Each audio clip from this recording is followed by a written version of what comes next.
Hi guys, welcome to our channel mister సిసింద్రి.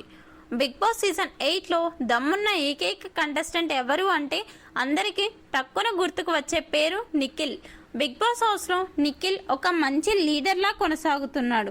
తనతో పాటు chief అయిన ముగ్గురు సరైన విధానంలో క్లాన్ను నడిపించలేక చతికల పడి బిగ్ బాస్తో చివాట్లు తిని చీఫ్ పదవిని కోల్పోతే నిఖిల్ మాత్రం బెస్ట్ చీఫ్గా నిలుస్తున్నాడు. గత వారం బెస్ట్ చీఫ్గా నిలిచాడు. ఈ వీక్ బెస్ట్ చీఫ్ అయ్యాడు నిఖిల్.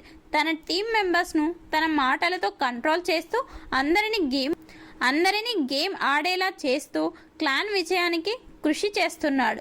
దీని ద్వారానే చీఫ్గా కూడా బెస్ట్ అని నిరూపించుకున్నాడు. అలాగే చీఫ్గా ఉంటూనే క్లాన్ సభ్యుడిగా తన గేమ్ తాను ఆడుతూ పక్క టీం వారికి చుక్కలు చూపిస్తున్నాడు. నిఖిల్ ఆట చూస్తే పక్క టీం వారు ఓడిపోయిన తర్వాత కూడా పొగడకుండా ఉండలేకపోతున్నారు. టాస్క్లో ఇష్టం వచ్చినట్టు రెచ్చిపోయిన యష్మి ప్రేరణ సైతం టాస్క్ ముగిసిన తర్వాత నిఖిల్ చాలా స్ట్రాంగ్, టాస్క్లో వాడు రాక్షసుడు, గెలవడానికి ఏమైనా చేసేలా ఉన్నాడు అంటూ నిఖిల్ గురించి చాలా గొప్పగా మాట్లాడుకుంటున్నారు. ఇక వీకెండ్ రోజు వచ్చిన హోస్ట్ నాగార్జున నిఖిల్పై మరోసారి ప్రశంసల జల్లు కురిపించాడు. నిఖిల్, నీ ఆట అదరహో అనిపించేలా ఉంది. నువ్వు టాస్క్ ఆడుతుంటే అలానే చూస్తూ ఉండిపోవాలనిపిస్తుంది అంటూ చెప్పడంతో చాలా థ్యాంక్ యూ సార్ అంటూ నిఖిల్ చెప్పాడు. ఆ తర్వాత నాగార్జున, నువ్వు ఈ వారం క్లాన్ చీఫ్గా నీ క్లాన్ను నడిపించిన విధానం సూపర్గా ఉంది. అలాగే రేషన్ కోసం జరిగిన టాస్క్లో మొదటి ఛాలెంజ్లో ఓడిపోయినప్పటికీ తర్వాత వరుసగా 2 ఛాలెంజెస్ గెలిచి సాధించుకున్నారు. అలాగే ఆ 2 ఛాలెంజెస్లో నువ్వు కూడా స్వయంగా ఆడి మీ టీంను గెలిపించావు అంటూ ప్రశంసించాడు. ఇక ప్రభావతి టాస్క్లో నువ్వు గేమ్ ఆడిన విధానం అద్భుతంగా ఉంది. ఒకవైపు కూల్ అండ్ కామ్గా ఉంటూనే మరోవైపు నీ అటాకింగ్ గేమ్ ఆడావు.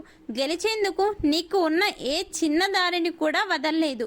మీ టీం మెంబర్స్ను బాగా మోటివేట్ చేసుకుని వారి ద్వారా మంచి ఫలితాన్ని రాబట్టావు అంటూ చెప్పడంతో అందరూ నాకు బాగా సపోర్ట్ చేశారు కాబట్టే మా క్లాన్ టాస్క్లో గెలిచింది సార్ అంటూ అందరికీ క్రెడిట్ ఇచ్చేశాడు నిఖిల్.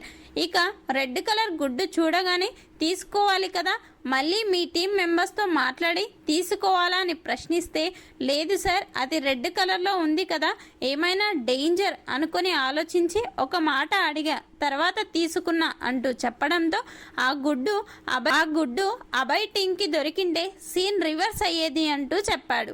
ఇక చివర్లో నిఖిల్తో నువ్వు మాట్లాడే సమయంలో కొంచెం నోరు అదుపులో పెట్టుకో నిఖిల్, మిగిలింది మొత్తం సూపర్ అంటూ ఇంకా మంచిగా గేమ్ ఆడాలి అంటూ బూస్టప్ ఇచ్చాడు. నిఖిల్తో నాగార్జున మాట్లాడిన ఈ మాటలపై మీ అభిప్రాయాన్ని కామెంట్స్ రూపంలో తెలపండి. Please subscribe our channel mister సిసింద్రి.